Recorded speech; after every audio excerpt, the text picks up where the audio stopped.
Le monde, tout ce qu'il recherche, c'est la lumière. Vous devez savoir ceci. 1 Jean 5, verset 19, l'Écriture nous dit clairement que nous savons que nous sommes des dieux, mais le monde entier est sous la domination du diable. Et si le monde est sous la domination du diable, par là nous comprenons que le monde est dans le noir. Là où il y a le diable, il y a le ténèbre. Tout ce que le monde est en train de rechercher, c'est la lumière. Alors, lorsque Dieu vous appelle, Dieu appelle une lumière. Comprenez ceci, bien-aimés.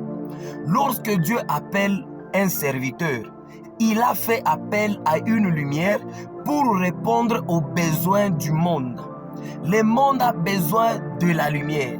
Et lorsque Jésus-Christ est venu sur la terre, Jésus-Christ ne s'est pas présenté comme le plus grand prédicateur. Jésus ne s'est pas présenté comme n'importe qui. Jésus s'est présenté comme la lumière du monde. C'est pourquoi dans Luc chapitre 1, lorsque Zacharie était en train de prophétiser, il dit ceci: le soleil levant nous a visités d'en haut. Ça veut dire, lorsque Jésus vient, c'est Dieu qui envoie la lumière. Et il est présenté comme le soleil. Le soleil, c'est le corps de la lumière. Alors, lorsque Jésus aussi appelle ses serviteurs, il appelle ses 12. Dans Matthieu 5, verset 14, il dit ceci: vous êtes la lumière du monde.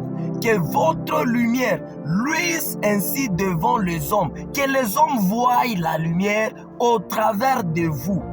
Lorsque un chrétien est dans un milieu, lorsqu'un chrétien est dans une contrée et qu'il ne parvient pas à éclairer, il a raté la mission pour laquelle le Seigneur l'a appelé.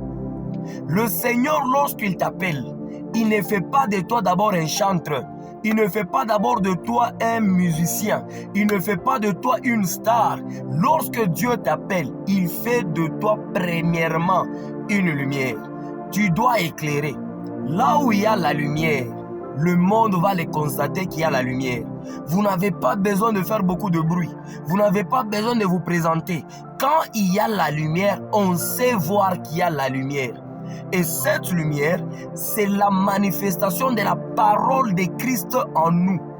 Cette parole qui a été plantée en nous, c'est ce qui produit la lumière.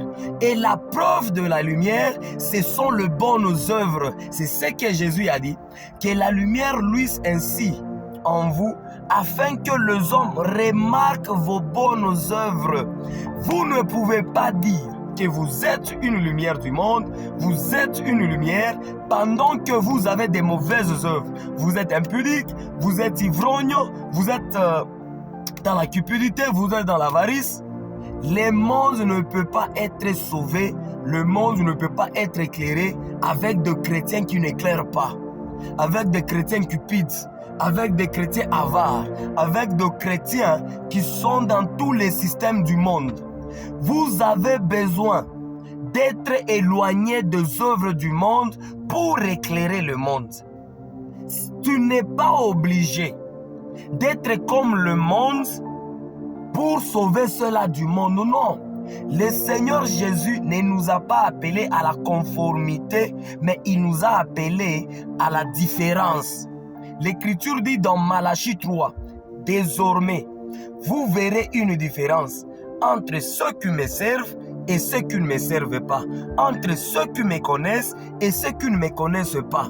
Jésus ne nous a pas appelés à la conformité. Beaucoup de gens ont mal interprété les paroles de Paul. Lorsque Paul a dit, avec le juif, je me suis fait comme un juif. Avec le grec, je me suis fait comme un grec. Beaucoup de gens ont interprété très mal cette écriture pour dire, quand tu es avec les prostituées, tu te fais prostituer. Quand tu es avec les voyous, tu te fais voyou pour gagner les voyous. Ce n'est pas ça. Le Seigneur ne nous a pas appelés à la conformité. Le Seigneur nous a appelés à la séparation avec les œuvres du monde. Regardez aujourd'hui deux artistes qui s'appellent chrétiennes, de musiciens chrétiens et autres, des prédicateurs. Vous voyez des prédicateurs qui sont comme les mondains. Un prédicateur avec le mèche, un prédicateur avec les locks, beaucoup de cheveux, avec des chaînes, avec des habillements là bizarres. Une femme qui se dit artiste, musicienne, elle s'habille mal, en collant, en mini-jupe, avec des cils, avec des make-up et autres, des mèches rouges, bleues. Et puis, elle se dit chrétienne pour gagner les païens. Ce n'est pas ça. Le Seigneur ne nous a pas appelés à la conformité. Le Seigneur nous a appelés à la séparation. Que Dieu vous aide à comprendre.